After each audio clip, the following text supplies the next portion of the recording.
This is a video about Spring Hill, inner city suburb, and more specifically about parking in Spring Hill.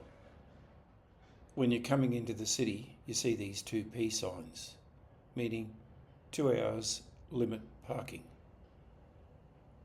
But when you actually get into Spring Hill, it's quite diverse.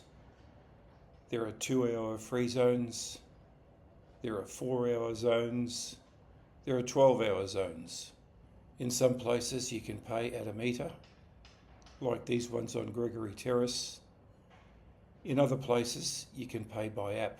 They like you to do that.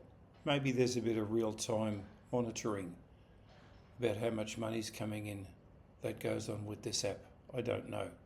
But in my end of Spring Hill, you can get around this because some time ago, whether it was a year or 2 years ago, these little yellow and blue cars that used to zip around doing monitoring of illegal parking don't do it anymore.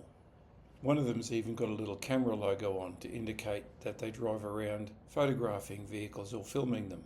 But in the side streets off Gregory Terrace, while you might see them occasionally, they don't actually do anything.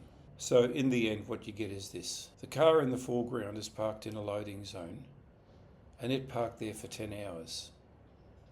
The car on the other side of the street was parked in a no standing zone, and it too parked there for 10 hours. Incidentally, they both went and got some lunch and came back to the same parking spaces. Neither of them got ticketed. So locals who get sick of this because they want the delivery vehicles to be able to use the loading zone ring the council and complain. And the council says, oh yes, we'll have a look at that. But they don't actually specify when.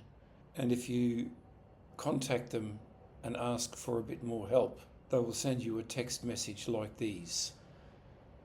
Now you'll notice if you pause the video and read the text message, they talk about 30 days. Now, there's no way in the world anyone's going to commit a parking offence for 30 days in a row. It's just not going to happen. Come on.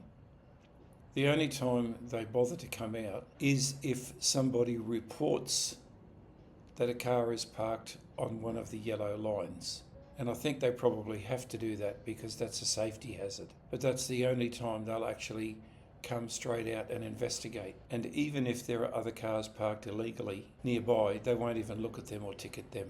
They'll only ticket the cars on the yellow lines. And the outcome is best demonstrated in this photo. You've got a ute parked in the loading zone all day, no penalty and doesn't pay a cent. And further down, you've got people who've got out of their cars, got onto the app, paid the required parking fee, done the honest thing and go about their business. So the people who ignore the parking regulations and signs get away scot-free, and the honest people have to pay.